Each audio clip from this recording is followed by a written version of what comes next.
इन scientific notations अगर suppose करिए कि आपका a multiplied by 10 to the power b है एंड इस पर बेस्ट क्वेश्चंस रिसेंटली आपका नीट के PYQ में आया है, तो यहाँ पर order of the magnitude find करने के लिए बोल रहा है।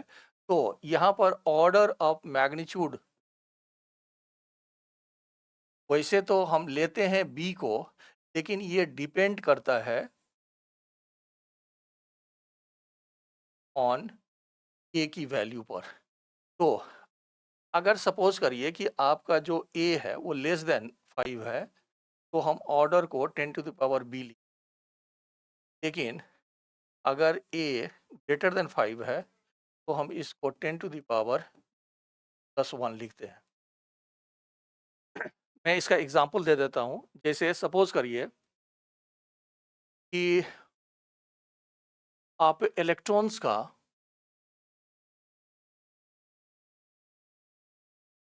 के चार्ज को हम 1.6 10 टू द पावर -19 कूलम लिखते हैं।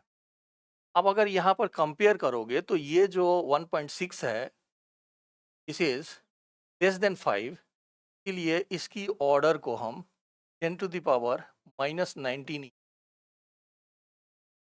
लेकिन अगर आप इलेक्ट्रॉन्स की मास को देखें तो इलेक्ट्रॉन्स की मास को हम 9.1 multiplied by 10 to the power -31 kg लिख। तो अब देखेंगे तो ये नंबर आपका 5 से ग्रेटर है। ये आप फिर से देखिए, यहाँ पर जो नंबर है वो 5 से लेस है, तो ऑर्डर ओनली वही रह गया। लेकिन ये आपका 5 से ग्रेटर है, इसीलिए इसकी order 10 multiplied by 10 to the power -31, यानी कि इसको 10 टू द पावर -30 लेंगे। ये लगता है ये काफ़ी क्लियर है। देखिए ऑर्डर तो बी है, लेकिन ऑर्डर की जो वैल्यू है वो डिपेंड करता है ए पर। अगर ए लेस देन 5 है तो only 10 to the power B लिखना है, अगर ए ग्रेटर देन 5 है तो उसको 10 टू द पावर +1 लिखना है। और आप इस एग्जांपल से इसको समझ सकते हैं। नेक्स्ट अगर देखें